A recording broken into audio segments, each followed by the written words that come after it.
Selamat datang kembali, Bu Bapak sekalian. Kita lanjutkan materi kita tadi. Kita lanjutkan setelah kita mengetahui, oke, berarti air buangan, air limbah ada karakteristiknya. Kualitasnya seperti apa? Kita tahu gimana caranya? Mengetahui parameter-parameternya. Parameter-parameter yang gimana? Tadi itu yang kita sudah kelompokkan menjadi parameter fisika, kimia, dan biologi. Ya, dari sana kita mengetahui karakteristik air buangan kita. Kita perlu mengkuantifikasi karena apabila keberadaannya semakin banyak di dalam air buangan kita, itu memberikan kepada kita informasi bahwa air buangan itu semakin nakal, semakin dalam tanda kutip memiliki potensi merusak yang tinggi apabila dia dibuang ke badan air penerima.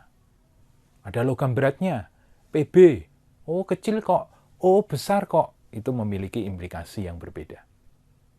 Nah, mari sebentar kita mengetahui apa dampak ekologi ketika yang namanya air buangan itu kita buang ke badan air penerima.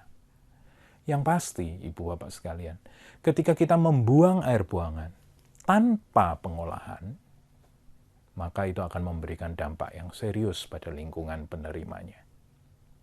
Nah, sedihnya, dampak ini tidak berhenti di satu titik. Dia seringkali akan menimbulkan masalah baru, masalah lanjutan. Jadi aktivitasnya kita membuang air limbah ke sungai sebagai contoh, kemudian kita melihat, loh air sungainya tambah keruh ya. Itu yang kita lihat, tetapi tidak berhenti di sana. Tidak berhenti di air itu keruh, tapi akan memberikan masalah lanjutan. Nah, kita akan mencoba mengenali beberapa dampak ekologi ketika kita melakukan pembuangan secara langsung air limbah terhadap lingkungan. Kita akan ada banyak gambar. Nah, Ibu Bapak sekalian, ini adalah salah satu gambar yang indah dalam tanda kutip juga. Indahnya kenapa? Karena sungai itu ya kayak saluran, ya, tetapi airnya berwarna merah. Betul, air itu mengandung darah. Syukur ini bukan foto yang menunjukkan di negara kita, tapi di salah satu negara di luar sana, ya, di satu area di mana ada banyak rumah potong hewan atau RPH di area itu. Dan kita tahu salah satu daripada produk samping sisa sebagaimana yang tadi kita sebutkan di definisi air limbah, air buangan, di rumah potong hewan adalah darah dari hewan-hewan yang dipotong. Mereka flush dengan air, siram dengan air, kemudian langsung keluar ke saluran pembuangan dan berujung di sungai ini. Ya, sehingga akibatnya adalah sungai itu menjadi berwarna merah itu tadi. Oh bagus ya warnanya merah. Tidak ya, ini tentu saja mematikan bagi organisme yang ada di sana. Ya, ini tentu saja tidak baik bagi ekosistem karena normalnya tidak begini. Ini gambar lain. Nah, kalau ini mungkin sering Ibu Bapak saya jumpai begitu ya, ada sungai gitu ya yang dipenuhi dengan alge dan bukan hanya dengan alge tetapi dengan sampah. Ini sangat disayangkan karena kalau kita berbicara sampah padat harusnya bukan di situ tempatnya. Sampah padat kita sisihkan, kita olah secara terpisah. Tapi masih ada orang-orang yang berpikiran bahwa cara paling mudah buang sampah padat adalah cemplungin di sungai karena mengalir cepat hilang dari pandangan kita. Mohon tidak dilakukan karena itu akan merusak ekosistem. Alga yang muncul, ya, bagus toh ada tanaman ya, dalam kondisi tertentu bagus, tapi ketika berlebih menjadi tidak. Pertumbuhan alge yang membabi buta atau yang kita kenal dengan istilah algae bloom biasanya dipicu karena keberadaan nutrien yang berlebih di badan air. Nutrien itu berbicara N, P, dan K. Nah, kalau Ibu Bapak tadi mengingat NPK, dari pertanian ya. Betul, salah satunya dari pertanian. Tapi jangan lupa, domestic wastewater atau air buangan dari aktivitas domestik kita juga memiliki kandungan seperti itu. Ibu Bapak pakai sabun dan sebagainya itu juga menghasilkan salah satu elemen itu yang ketika dibuang, dia akan memicu pertumbuhan alge yang membabi buta. Ini adalah contoh yang lain, ini sering juga kita lihat, ya, pertumbuhan enceng gondok yang membabi buta. Ya, kita sering lihat bahkan menutupi seluruh permukaan sungai. Bagus, bunganya ungu. Iya, tetapi tidak sepenuhnya seperti yang kita lihat. Ya, sama pertumbuhan alge-alge ini, baik skala mikro maupun skala makro, dipicu oleh keberadaan nutrien yang berlebih. Nutrien yang berlebih itu berasal dari beberapa sumber air buangan yang mengeluarkan N, P, dan K khususnya, memicu pertumbuhannya. Kok nggak bagus enceng gondok ada di sungai? Dalam kondisi berlebih, Ibu Bapak sekalian, dia akan menyebabkan masalah lanjutan. Seperti yang tadi saya katakan, bahwa dampak kerusakan ketika kita membuang air limbah bukan hanya yang kita lihat sesaat, tetapi akan memicu kondisi lain yang akan menyebabkan kerusakan-kerusakan yang lebih parah. Pertumbuhan enceng gondok yang sampai menutupi seluruh permukaan sungai akan menghalangi penetrasi sinar matahari, sehingga dia tidak bisa mencapai atau masuk ke dalam badan air itu. Akibatnya, Ibu Bapak sekalian, kita akan punya masalah, reaerasi menjadi terbatas. Kandungan oksigen akan menjadi sangat tipis di badan air itu. Biasanya ketika kita berbicara bagaimana memperkaya kandungan oksigen di saluran, Ibu Bapak pasti tahu kalau kita ke saluran-saluran yang dibuat oleh Dinas PU, ya, mereka membuat pada titik-titik tertentu ada terjunan-terjunan seperti itu, supaya ada olakan, supaya ada yang namanya kontak dengan udara bebas, terjadi yang disebut aerasi alami. Nah, kalau tertutup dengan yang namanya enceng gondok secara full begitu, maka tidak akan terjadi satu proses reaerasi yang baik. Badan air akan mengalami penipisan oksigen. Nah, penipisan oksigen ini, Ibu Bapak sekalian, tentu akan memicu masalah berikutnya. Organisme di dalam badan air, freshwater ecosystem, ya, khususnya membutuhkan yang namanya oksigen terlarut. Nah, apabila oksigennya tipis, mereka akan mati, mereka akan punah, akan mungkin lari ke tempat lain, sehingga di tempat itu tidak ada lagi fauna dan flora yang baik untuk memperkaya ekosistem itu. Lebih parah lagi ketika oksigen makin tipis, kita akan mengenal istilah tidak ada oksigen di tempat itu. Tidak ada oksigen di tempat itu, Ibu Bapak sekalian, akan berujung kepada masalah yang lebih parah. Ibu Bapak sering kali mungkin pernah ya, lewat satu sungai, satu selokan, kok bau ya? Ibu Bapak lihat, airnya nggak ngalir. Ya. Bisa dipastikan, kandungan oksigen di tempat itu sangat tipis atau sangat kecil sekali. Dan dia akan menghasilkan gas-gas yang memiliki bau yang tidak enak. Jadi berantai Ibu Bapak sekalian tidak berhenti di satu spot. Itu sebabnya kita harus cegah. Gambar ini, seperti yang tadi saya ceritakan, menunjukkan kepada kita, Ibu Bapak sekalian, kenapa kok ikan itu mati? Ya? Apakah keracunan? Dia bisa mati karena keracunan. Ada senyawa-senyawa yang sifatnya toksik dari air buangan. Tapi kalau kita melihat gambar ini, dengan background hijau di belakangnya, ada alga, pertumbuhan yang luar biasa. Saya rasa ikan ini kalah berkompetisi dengan si alga dalam menyerap oksigen. Kok begitu? Ya, karena alga punya siklus fotosintesis, Ibu Bapak sekalian. Benar, dia akan menyerap CO2, menghasilkan O2 pada siang hari, di mana ada sinar matahari. Tapi pada malam hari ini, berlangsung kebalikannya, Ibu Bapak sekalian, di mana dia menghabiskan oksigen dan menghasilkan CO2. Biasanya, pertumbuhan alga akan berimplikasi pada kondisi gap O2-CO2 yang terlalu besar dan bisa berdampak pada kematian fauna di tempat itu. Ini adalah salah satu gambar yang pernah populer beberapa tahun yang lalu, ya, di mana satu sungai besar di Brasil itu punya tragedi seperti ini. Ada banyak ikan mati. Kenapa? Tentu tidak tiba-tiba, pasti ada pemicunya yang kemudian berkorelasi dengan air limbah itu. Ini juga sama, begitu ya. Ada ikan-ikan yang ngambang. Kalau dilihat background-nya hitam, itu mungkin limbah industri, sifatnya toksik dan bisa menyebabkan yang namanya fauna yang ada di sana mati.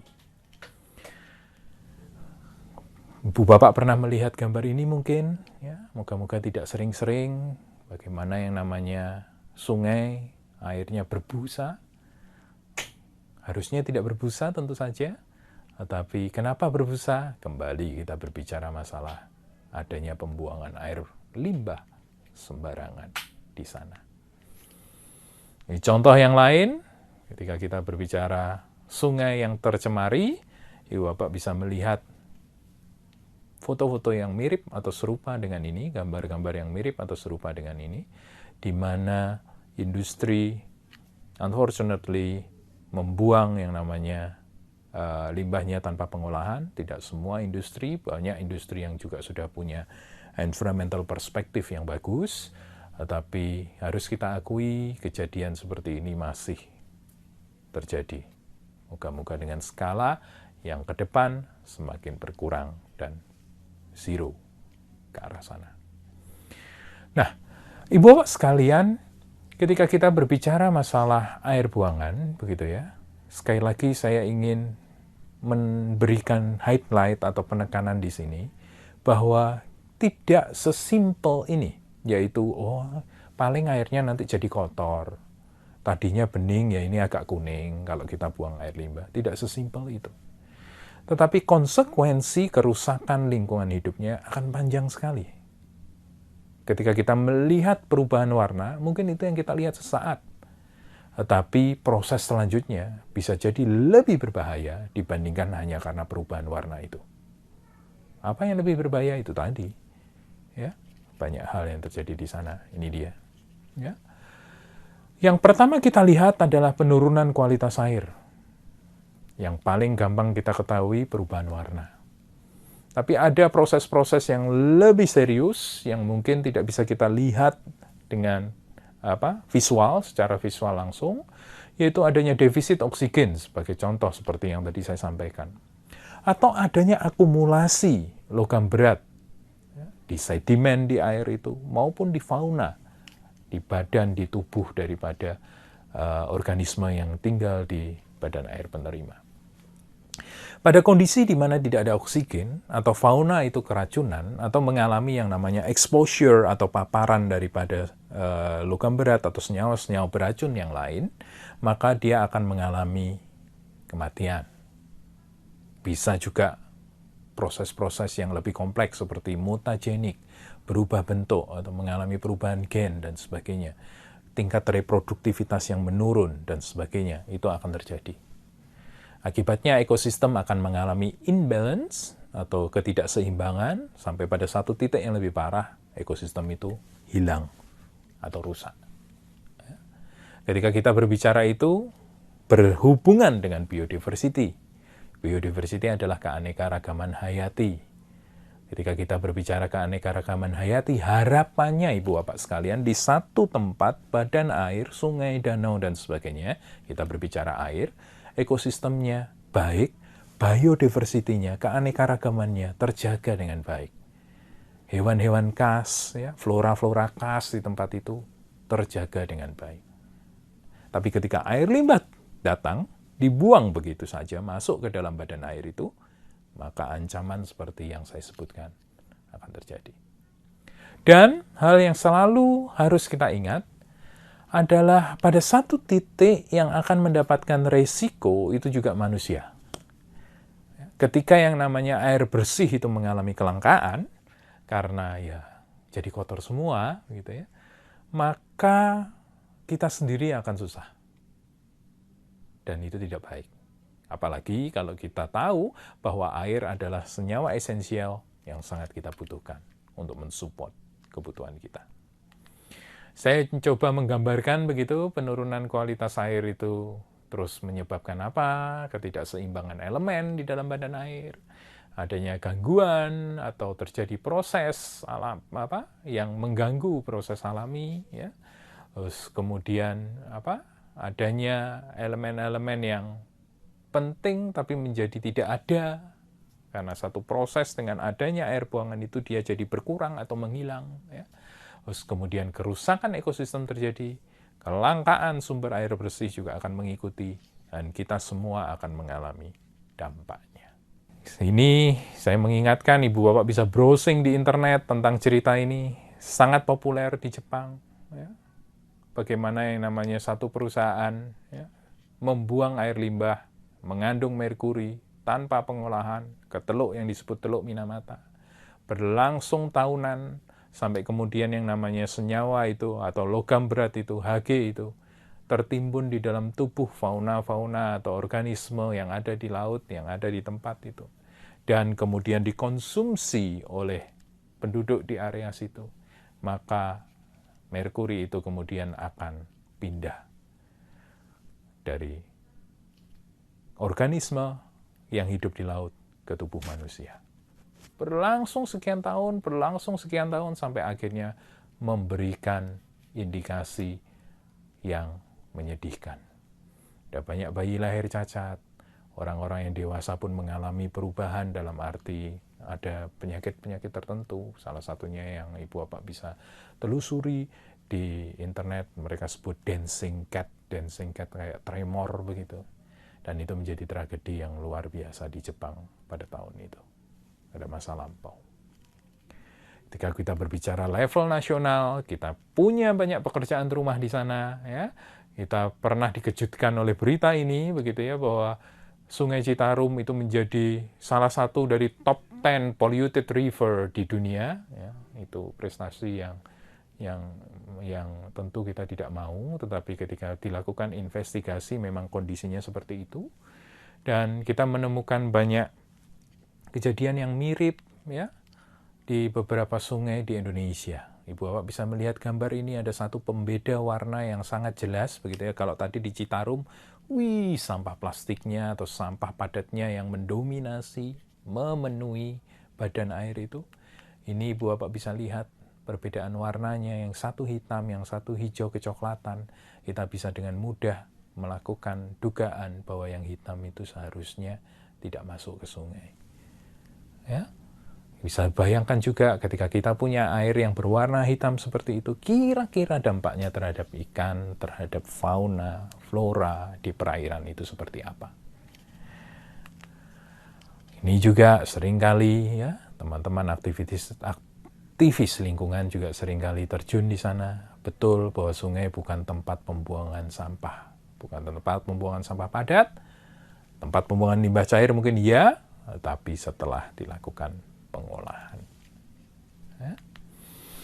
Ini di Surabaya, Ibu Bapak mungkin pernah juga mendengar, teman-teman juga menyuarakan itu. Ya. Mereka sempat menemui bahwa sampah popok di sungai itu sangat banyak. Sekali lagi, sungai bukan tempat sampah. Jadi kita juga harus menjaganya dengan baik. Nah, kita punya banyak pekerjaan rumah di sana. Baik, Ibu sekalian, itu adalah akhir dari materi pertemuan pertama kita. Saya berharap Ibu Bapak bisa melakukan pengembangan pikir kita tentang informasi dasar, apa yang disebut dengan air limbah atau air buangan. Terus kemudian dari mana sumber-sumbernya, kita harus sensitif, tahu betul sumbernya dari mana, karena kita nanti akan berbicara pengolahan tentu saja. Yang ketiga, kita tahu karakteristiknya, kualitas daripada air buangan itu seperti apa, kita bisa telusuri ya dengan beberapa panduan. Kualitas itu sendiri bisa kita dengan mudah bedakan menjadi 3, masuk di area fisika, parameter kimia, parameter biologi. Itu karakteristik air buangan. Dan penting untuk selalu kita ingat, pembuangan air limbah tanpa pengolahan memberikan dampak ekologi. Bukan hanya dialami oleh flora dan fauna di sungai, tetapi akan berujung kepada manusia juga. Oleh karena itu, biarlah itu menjadi dasar untuk kita semua, Ibu Bapak sekalian, pentingnya melakukan pengolahan terhadap air buangan atau air limbah yang dihasilkan sebelum dibuang ke badan air. Kita akan berbicara itu pelan-pelan nanti lebih lanjut, ya, sampai kepada teknik-teknik pengolahannya. Tapi sebelum itu, Ibu Bapak sekalian, sebelum kita berjumpa pada pertemuan yang kedua, mari kita melakukan refreshing. Saya menyebutnya refreshing begitu ya. Ibu Bapak bisa melakukan brainstorming sendiri, kalau bisa membayangkan sendiri, membaca sendiri, mengembangkan informasi yang hari ini Ibu Bapak sudah dapat dengan cara ini, panduan ini. Coba ambil salah satu sumber air buangan. Mungkin ada di dekat Ibu Bapak. Ibu Bapak mungkin dekat tinggalnya dengan satu industri. Oh ya, dengan industri mie ya, atau industri sandal mungkin ya, seperti itu. Atau Ibu Bapak sendiri bekerja di salah satu perusahaan, di salah satu pabrik, atau di bangunan komersil, boleh dimanapun. Nah, coba Ibu Bapak ambil, maksud saya tempat baik yang ditinggali maupun yang di dekat, dan bayangkan air limbah yang dihasilkan dari tempat yang Ibu Bapak ambil untuk brainstorming ini. Kembangkan ya brainstormingnya dengan saya dekat dengan pabrik ini, jadi air limbah dari pabrik sandal, saya ambil contoh saja. Kemudian coba Ibu Bapak belajar mengestimasi karakteristik atau kandungan pengotor yang ada di dalam air limbah pabrik sandal itu tadi. Ya, brainstorming, bisa baca seperti itu. Nah, setelah mengetahui, di dalam air limbah pabrik sandal itu ada komponen-komponen ini. Ya.